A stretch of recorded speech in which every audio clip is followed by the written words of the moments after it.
The descent had been less a fall and more a rather undignified splat. Kaelen, Prince of Lies, architect of torment, had expected fire, brimstone, and the echoing condemnation of his peers. Instead, he got mud, and the distinct squawk of a bewildered chicken. His banishment from the infernal realms, a punishment he still considered utterly disproportionate to his supposed transgression of excessive empathy, a ludicrous charge. He'd merely found a particular soul's suffering creatively uninspired, had landed him in a place utterly devoid of any redeeming qualities. Havenwood, a small, quaint, infuriatingly sunny human town. He picked himself up, brushing off what appeared to be hay from his exquisitely tailored and now rather damp black suit. His obsidian eyes, usually alight with an unholy gleam, narrowed as he surveyed his new domain. Pastel-colored houses with manicured lawns, a bakery wafting the saccharine scent of cinnamon, and a general store whose sign boasted Est 1888, always a smile. It was an affront to his very existence. He, Kaelen, forced to endure. Pleasantness. The irony was not lost on him. The irony simply infuriated him further. The High Council of the Pit had deemed this his rehabilitation, a mandated sabbatical to learn humanity. The very word tasted like ash on his tongue. He was a demon for the abyss's sake, not a particularly surly life coach. His infernal senses, usually attuned to the symphony of despair and temptation, were now bombarded by the mundane, the chirping of sparrows, the distant hum of a lawnmower, the incessant, cloying scent of freshly baked bread. He grimaced. This was his personal hell, worse perhaps than any torment he had ever devised. At least in the pit, he understood the rules. Here, he felt like a predator dropped into a field of particularly fluffy, oblivious sheep. He flexed his fingers, a silent longing for the satisfying crackle of dark energy, the whisper of a soul's surrender. But his powers, save for a few minor illusions and a knack for finding the precise psychological pressure point, had been severely curtailed. A demon without his might was merely a very well-dressed, perpetually annoyed man. His immediate objective, beyond not strangling the next person who offered him a warm Havenwood welcome, was to establish some semblance of normalcy. The decree from the pit had been clear: blend in, observe, and for the love of all that was unholy, don't cause a scene. Causing a scene was exactly what he wanted to do. Causing a scene felt like home. But the consequence of failing this banishment was unthinkable: eternal servitude to a particularly zealous imp. He shivered, not from cold, but from sheer disgust. So Kaelen, the fallen prince, began his reluctant journey through the overly cheerful streets of Havenwood, searching for a place where a creature of shadow might, however impossibly, belong. He spotted a building, larger than the rest, with tall windows and an inviting, albeit slightly worn, wooden sign, Havenwood Public Library. A library. Perfect. A place where silence was mandated, and the quiet suffering of dusty tomes might prove a more tolerable companion than the incessant optimism of the townsfolk. This was his temporary prison, and he would endure it with as much demonic dignity as he could muster. The library was, to Kaelen's grudging surprise, tolerable. Better than tolerable, in fact. The hushed atmosphere was a balm to his overstimulated demonic senses, accustomed as they were to the cacophony of the damned. Books, he discovered, were excellent companions, silent, opinionated only if you chose to listen, and brimming with the accumulated folly and brilliance of humanity. He'd gravitated towards the philosophy section, finding the self-righteous pronouncements of mortal thinkers amusingly naive, yet occasionally disturbingly insightful. He'd even developed a peculiar fondness for the biography section, dissecting the mundane triumphs and tragedies of human lives with an almost academic detachment. He had charmed his way into a volunteer position, a simple matter of a subtly applied illusion of earnestness, and a well-placed suggestion of his vast experience with cataloging obscure texts. The librarian, a perpetually flustered woman named Mildred, had practically wept with joy. He spent his days shelving, organizing, and occasionally offering unsolicited, darkly humorous critiques of literary classics to unsuspecting patrons. His dark charm, usually deployed for more nefarious purposes, proved surprisingly effective on the human populace. Women found his brooding intensity mysterious. Men found his quiet intelligence intriguing. No one suspected the truth, which suited him perfectly, until she arrived. Her name was Lyra, and she was, to Kaelen's infernal eye, a walking, breathing affront to all things dark and chaotic. She was pure light, her presence a soft golden glow that made the dust motes dance in the sunbeams. Her hair, the color of spun gold, framed a face of startling, guileless beauty. Her eyes, the hue of a summer sky, held a depth of compassion that irritated him almost as much as it fascinated him. He'd first noticed her a week after his arrival, a soft shimmer in his peripheral vision that his demonic senses, dulled as they were, couldn't quite place. It wasn't human. It wasn't infernal. It was angelic. Lyra, a guardian angel, had been assigned to Havenwood after reports of an unusual energetic fluctuation. She had pinpointed Kaelen's presence almost immediately. His infernal signature, however muted, was a beacon to her kind. Her mission was clear: observe, protect, and if necessary, intercede. Her heart, pure and overflowing with divine grace, felt a pang of profound worry at the demon's subtle influence, even as his deceptive calm gave her pause. She watched him from across the library, always keeping a discreet distance, her golden aura barely perceptible to human eyes, but a blinding beacon to Kaelen. Their first direct interaction had been deceptively mundane. He was reshelving a particularly dense tome on existential dread when she approached, a small, kind smile on her lips. "Excuse me," she'd said, her voice like the gentle chime of wind bells. "I was wondering if you could help me find the poetry section?" Kaelen had internally groaned. Poetry. The saccharine expression of human sentiment. He turned, allowing his darkest, most intense gaze to sweep over her, expecting her to flinch, perhaps even tremble. Instead, her smile remained unwavering, her sky-blue eyes simply meeting his without fear, only a quiet, resolute warmth. "It's through the arched doorway, past the historical fiction," he rumbled, his voice deeper than usual, an attempt to intimidate. "Try the romantics. You'll find despair masquerading as passion there." She simply chuckled, a soft, melodious sound. "Thank you. And I'll keep an eye out for genuine passion, too." She'd winked, a playful glint in her eyes, before turning and drifting towards the designated section. Kaelen watched her go, a strange, unfamiliar twist in his gut. Despair, he understood, but genuine passion offered so freely? That, to him, was a far more dangerous concept. He found himself, for the first time in his long, dark existence, genuinely intrigued, and, to his utter mortification, a little unnerved. Lyra maintained her vigil with unwavering dedication. Kaelen, the demon in the tailored suit, was a conundrum. Her angelic senses screamed danger, yet his actions were, to her astonishment, consistently innocuous. He organized books with meticulous precision, offered genuinely helpful recommendations to patrons, even if his suggestions leaned towards the morbid or the tragically romantic, and even occasionally offered a surprisingly gentle word to a child struggling with a picture book. His presence, though undeniably dark, lacked the usual malevolent aura that clung to his kind.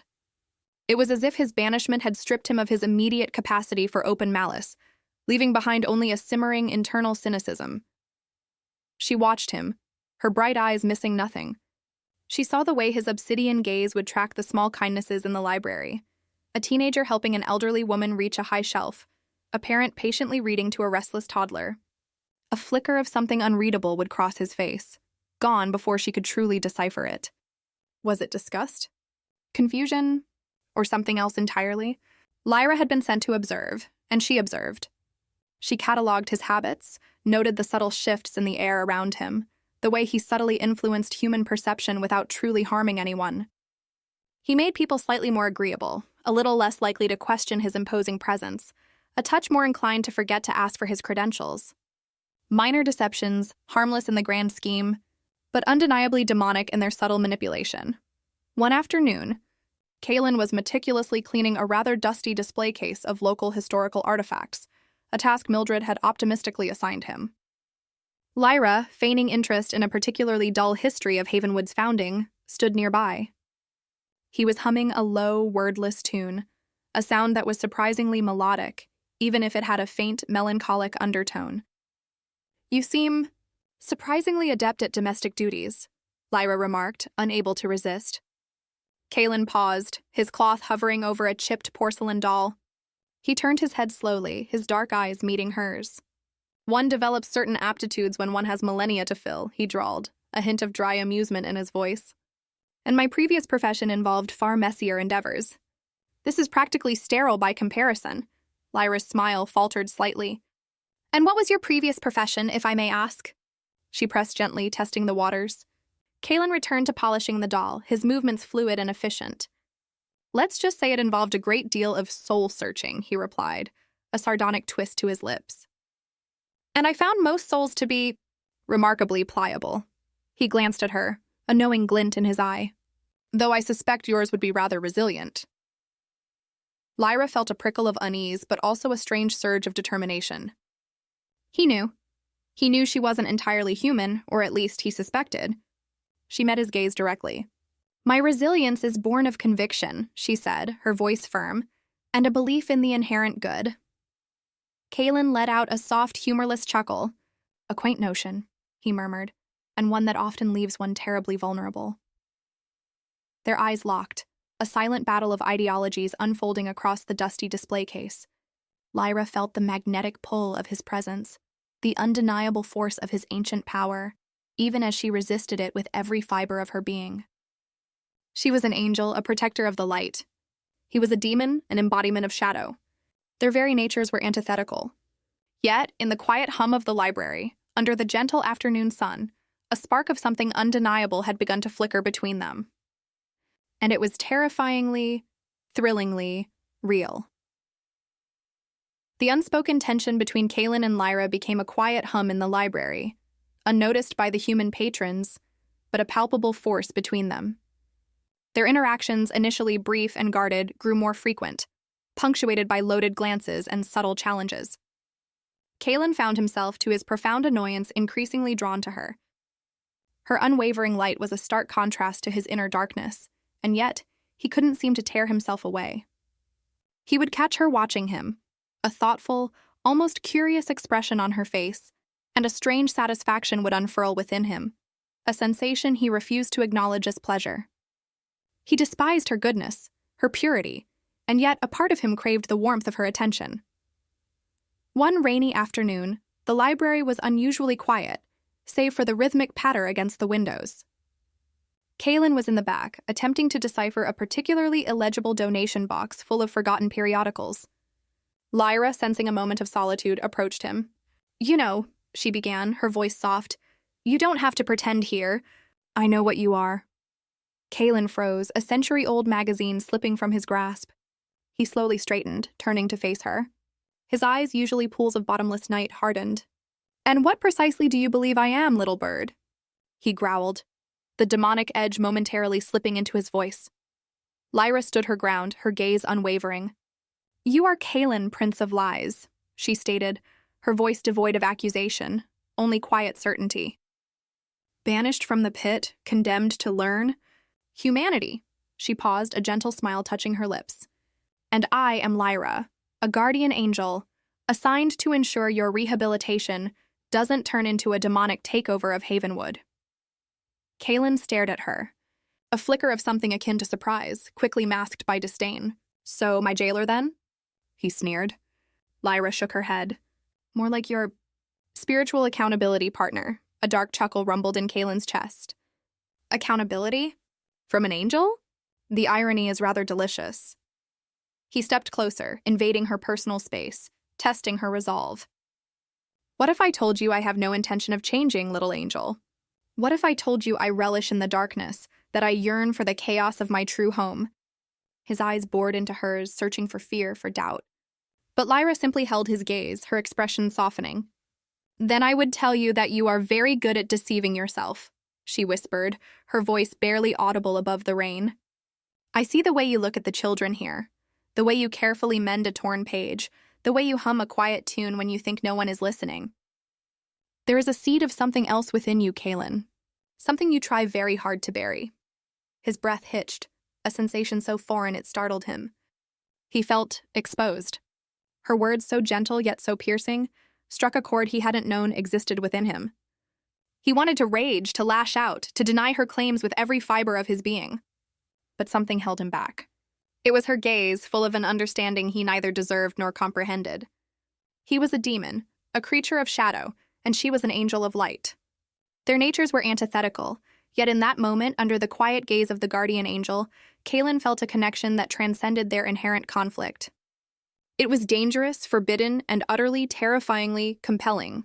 As the rain continued to fall, washing the outside world in a gentle gray, the internal landscape between the demon and the angel began to shift, preparing for a storm of a different kind.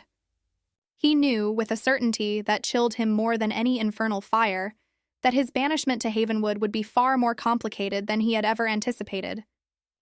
The revelation of their true identities, demon and angel, did not bring the cataclysm Kaelen might have once orchestrated, but rather an unbearable intimacy. The library, once his refuge, became a cage where he was constantly aware of Lyra's proximity. The air between them felt thick, charged with the dangerous static of two opposing forces drawn together. Kaelen began to find excuses to engage her. Not to tempt or torment, but to simply converse. He challenged her on the philosophical inconsistencies of hope, and she countered with the stubborn resilience of human love. One evening, after Mildred had gone home, leaving them alone amongst the tall wooden shelves, Kaelen found Lyra examining a children's book, a simplified version of a classic fairy tale. "The inherent foolishness of your charges is astounding," he drawled, leaning against a nearby pillar, his silhouette a stark contrast to the soft light spilling from the lamps. A kiss breaks an evil spell? Such a pathetically simple solution to cosmic malice. Lyra closed the book, her gaze gentle but firm. "It's not the kiss, Kaelen. It's the selfless intent behind it. The willingness to risk one's own comfort for another's fate. That's a power even the pit can't touch," Kaelen scoffed, but the sound lacked its usual venom. A fleeting, irrational impulse. Hardly a sustainable form of power. He pushed off the pillar, slowly closing the distance between them. "Ideal uncertainties, Lyra. Fear, greed, envy. These are the levers that move the world. They are reliable." He stopped close enough that she could feel the faint, cold energy radiating off him, a contrast to her own gentle warmth. "I tempt because I know the answer before the question is asked. Humans and even angels are predictable." Lyra did not retreat. She looked up at him, her blue eyes wide but steady. "Then what is it that you predict for us, Kaelen?" she asked, her voice quiet. "The certainty of your failure to corrupt me? Or the certainty of my failure to save you?" The challenge in her words was undeniable, a line drawn not in the dirt, but in the sacred space between the library stacks. Kaelen felt a powerful surge, not of malice, but of a fierce, almost territorial possessiveness. He wanted to claim the challenge and her. He took a single agonizing step back. "Neither, Lyra," he murmured, his voice rough. "Only the certainty that this is forbidden." Kaelen's mandated task of learning humanity was, unintentionally, beginning to succeed. He was observing, yes, but observation was bleeding into a reluctant form of empathy. The quiet routines of Havenwood's residents, their small triumphs, their minor heartbreaks, were starting to weave themselves into the fabric of his long, dark existence. He saw a young boy weep over a lost dog, and for the first time, the pain he witnessed felt not like an opportunity for influence, but simply a genuine ache. Lyra noticed the change. She found Kaelen one rainy afternoon in the periodicals section, not shelving, but genuinely reading a local newspaper. He was frowning deeply at a small article detailing the closure of a beloved community center due to lack of funding. "This is inefficient," he muttered, crumpling the paper slightly before smoothing it out with his typical meticulousness. The human need for communal gathering is a prime opportunity for influence. By closing it, they restrict the access points for information exchange, both good and bad. Lyra watched him. He was analyzing it as an access point, yes, but the irritation in his voice sounded less strategic and more frustrated. Or, Lyra suggested, moving to stand beside him, "It's simply sad. That a place where people found friendship is disappearing?" Kaelen shot her a dark look. "Sentimentality is a weakness, Angel. I am merely assessing the loss of potential resources." He paused, tapping the article with a long, black-gloved finger. "They need $5,000 to stay open." "A pittance, really." Lyra's expression softened. "It's a lot for a small town." Kaelen closed his eyes briefly, inhaling a deep breath that was more a sigh of internal torment. The infernal realms are a transactional society. Every action has a price. What is the human price for this? Goodwill?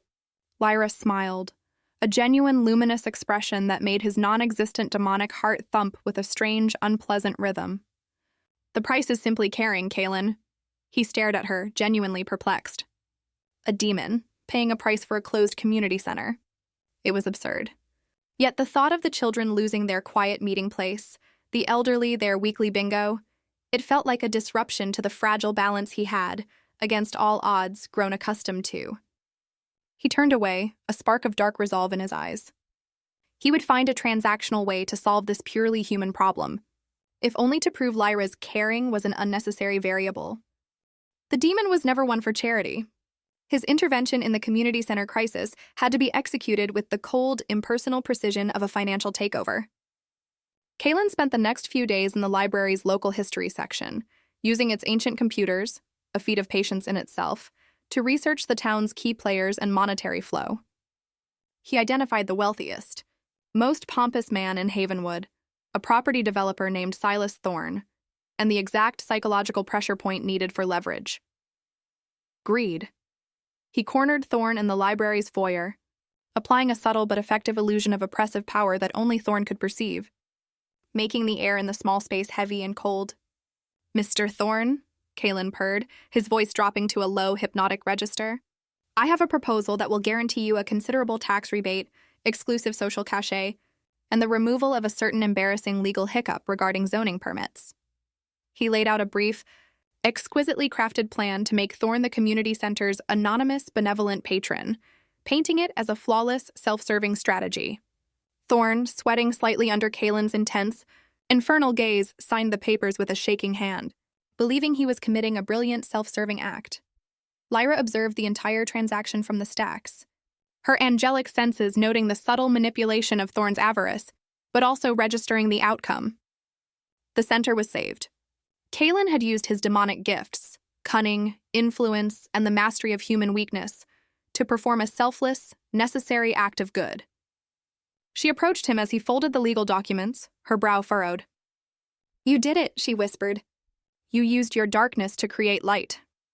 Kaelen shrugged, his face utterly impassive. "I used efficient leverage. A simple transaction, Lyra. The cost of $5,000 paid with the currency of human ego. I require no thanks, only the cessation of unnecessary noise." He met her eyes, a defiant challenge in his gaze. "Does this satisfy your divine oversight, little angel? A demon solves a problem the angels merely fretted over." Lyra took a tentative step toward him, her hand reaching out but stopping short of touching his expensive, dark fabric. "It confuses me," she admitted, her voice soft with genuine vulnerability. "When you act without malice, without self-interest, what does that make you, Kaelen?" The question hung in the air, a silent accusation against his own infernal nature. Kaelen didn't answer. He couldn't. He looked down at the hand she had almost placed on his chest, then back to her luminous face, feeling the true weight of his banishment, the slow, agonizing corrosion of his identity. He had just performed a good deed, and it had left him utterly unsettled. The successful saving of the community center had an unexpected side effect. It forced Kaelen and Lyra to work closer together. The celebratory bake sale held by the grateful town was a mandatory appearance for the library staff, meaning Kaelen, the quietly charming new volunteer, and Lyra, the lovely new researcher, were constantly in close quarters. The tension between them, already strained, reached a fever pitch. Their forced proximity, amidst the sweet banality of human celebration, became a constant, silent battle against their undeniable, forbidden attraction. The demon and the angel found themselves in an enclosed storage room, searching for the long-forgotten extension cord for the coffee urn. The space was small, dimly lit, and smelled faintly of mothballs and old paper. Lyra reached up to a high shelf, her golden hair catching the weak light. Kaelen, without thinking, moved behind her, his hand reaching past her to steady the shelf. Their bodies brushed, his icy presence against her inner warmth, and an electric charge, far more potent than the extension cord, sizzled through the space. Lyra gasped softly, leaning back momentarily against his solid chest. "I need to leave," Kaelen stated, his voice a low, rough command, his eyes blazing with dark confusion. He was not supposed to feel this agonizing warmth, this profound desire for the very essence of light he was sworn to extinguish. "I cannot be near you." Lyra turned in the small space, trapping him between the shelf and herself. Her angelic facade of quiet composure cracked, revealing a desperate human intensity. "Why, Kaelen? Because I see the goodness you fight so hard to hide? Because I am not afraid of your darkness? She lifted a hand, her fingertips hovering inches from his jaw. The pit banished you, but it's not the darkness that frightens you here. It's the light. Kaelen seized her wrist, his grip firm but not painful, his eyes searching hers for the lie, the weakness, the flaw he could exploit to break this terrible spell. He was a demon. He broke hearts and twisted souls. He did not become the object of an angel's intense, searching gaze. I am a weapon designed for destruction, Lyra, he hissed, his face inches from hers. You are not safe with me. This is not a fairy tale. There is no kiss that will break this curse. There is only what I am and what you are. Lyra's eyes fluttered shut for a brief, agonizing second. When they opened, they were filled with a resolute, dangerous conviction. Then I will have to find a new ending, demon, she breathed. And then, in a defiant, shocking act of pure, fearless will, she closed the remaining space, and her lips found his. The kiss was not the soft, magical peck of fairy tales. It was a devastating collision of shadow and light, fire and ice, a beautiful, agonizing violation of the celestial order. The kiss was a cataclysm. It wasn't merely a meeting of lips. It was the volatile fusion of two opposed divine energies. Kaelen felt the icy control he had maintained for millennia shatter as Lyra's grace flooded his senses. The taste of her was pure light, searing his darkness, yet simultaneously extinguishing a long-forgotten, desperate cold deep within his being. Lyra staggered back, her breath ragged, her angelic aura flickering violently, momentarily throwing the dusty storage room into brilliant, blinding illumination. She had broken the most sacred of celestial laws, fraternization with the damned, and she knew the consequence would be severe. Kaelen pressed a hand to his lips, his obsidian eyes wide with a mixture of rage and terror. The raw, unfiltered emotion was something he hadn't felt since before the dawn of creation. What have you done? He ground out, his voice shaking. You have compromised everything. Do you have any idea the price of a transgression this severe?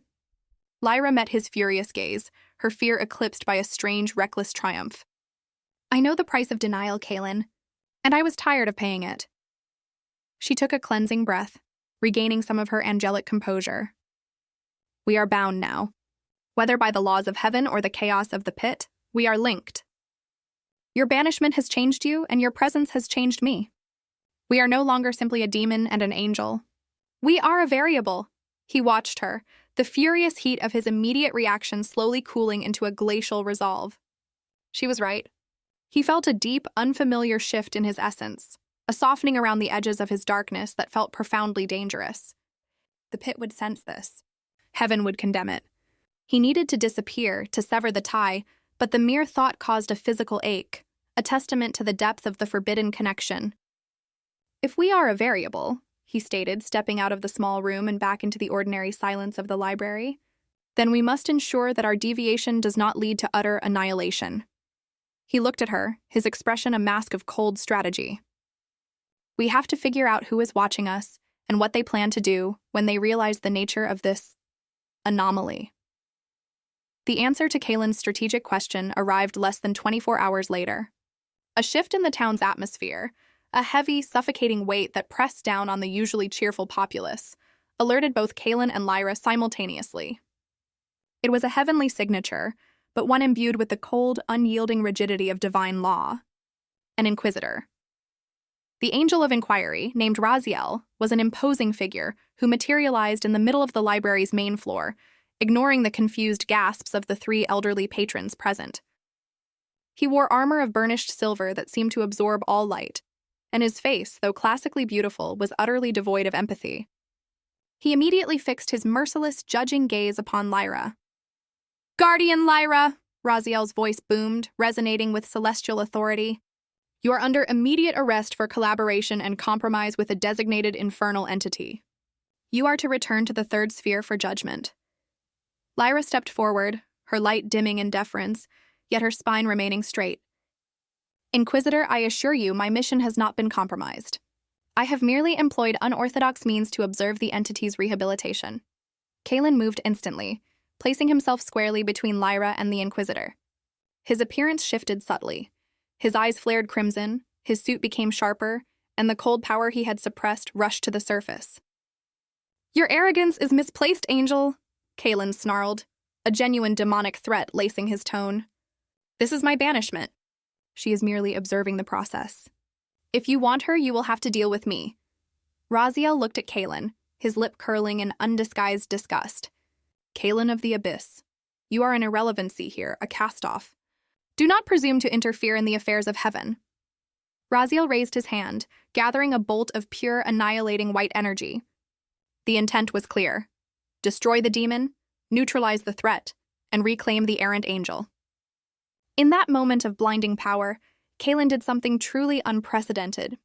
He didn't summon fire or shadow. He used his only remaining fully functional power, psychological misdirection. He projected an image of perfect, unassailable, boring compliance, a demon utterly resigned to his fate, making the conflict utterly beneath the Inquisitor's notice. The sudden shift in Kaelen's projected energy caused Raziel to pause, his brow furrowing in confusion. It wasn't the darkness of a fight, but the tedious gray of acceptance. The momentary hesitation was all the opening Kaelen needed. He seized Lyra's hand, his touch cold and urgent, and pulled her toward the library's back exit, whispering, "Run! Now! His single-minded zeal is his weakness." They burst out into the dreary, rain-soaked alley behind the library. Kaelen used a minor illusion to cloak their presence, a weak veil against a foe like Raziel, but enough to buy seconds. "Where are we going?" Lyra demanded, running alongside him, her breathing labored. "He will find us anywhere on this plane." "I know," Kaelen said, his voice clipped and precise. "But Raziel is here because he believes in absolutes. We must prove to heaven that the absolute is false." They scrambled into a dilapidated storage shed Kaelen had been covertly preparing. He had been working on a complex summoning circle, not for demonic power, but for communication. He drew her close, looking intensely into her eyes. "There is only one way to survive this, Lyra. We must show the celestial judges that my rehabilitation is genuine. Not through good deeds, but through a sacrifice that violates my very nature." He quickly explained his plan. He would use the circle to broadcast a message to the celestial court, a plea for Lyra's life that would require him to expose his newfound vulnerability and essentially condemn himself to eternal, undemonic servitude. The sacrifice was this: he would willingly and publicly reject the powers of the pit and claim the burden of Lyra's sin.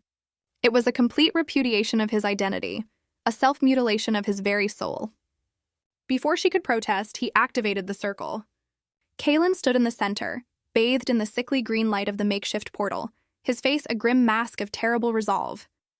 He looked not at the portal, but at Lyra. "I am a demon, little bird. I understand price," he said, his voice ringing with absolute certainty, "and the price for your freedom is my truth." He turned to the swirling vortex and projected his deepest fear, his most painful realization, the fact that he cared. He spoke of his disgust for his own violence, his shame in the face of her goodness, and his newfound desire for the mundane, boring life of Havenwood, if only he could share it with her. Raziel, having tracked them down, burst into the shed, witnessing Kaelen's raw, agonizing transmission. The Inquisitor was paralyzed not by power, but by the sheer, devastating truth of the demon's sacrifice, an act of selfless love that should have been impossible. The final blow came when Kaelen projected an image of Lyra's face, radiant with compassion, and then a single clear thought: "Let her go. Take me instead. I choose her light." The celestial interference vanished. The shed was silent, smelling of ozone and burning charcoal. Raziel was gone, recalled to the third sphere to report on the impossible anomaly. Kaelen slumped against the wall, the intense effort of the broadcast draining him to the point of exhaustion. He had risked everything, revealed the deepest core of his being, and survived. Lyra rushed to him, her face pale, tears tracking silver paths down her cheeks. "Kaelen, you mad fool," she whispered, cradling his face in her hands. "You could have been unmade." He managed a weak, sardonic smile. "And missed the chance to utterly confuse an Inquisitor? Never." He reached up, his cold fingers brushing her warm cheek. "I have just signed a new contract, Lyra. To the Celestial Court, I am now officially a neutralized entity, bound by a public vow to maintain this state of humanity and never again wield my powers for malice. I am, for all intents and purposes, purgatory bound to Havenwood." He had bought their freedom not with a fight, but with a vow of radical self-acceptance. Lyra, the angel who had dared to love a demon, was similarly bound, her mission altered from oversight to mutual sustainment. Weeks later, life in Havenwood settled back into its comfortable routine. Kaelen was still the quiet, impeccably dressed volunteer at the library, though he now had a subtle, lingering warmth to his aura. He spent his days arguing literature with Lyra, who had taken a permanent, if unofficial, role as his assistant. Their attraction, once forbidden, was now simply a quiet, fiercely held secret shared between two immortal beings who had rejected the mandates of their respective cosmic homes for the simple, complex love found amidst the dusty books and small mortal kindnesses of a sleepy town. They were an angel and a demon who had chosen to become human, an anomaly that defied every celestial and infernal law. Their story would not end with a glorious ascension or a fiery damnation, but with the quiet promise of a long, ordinary, and deeply cherished forever.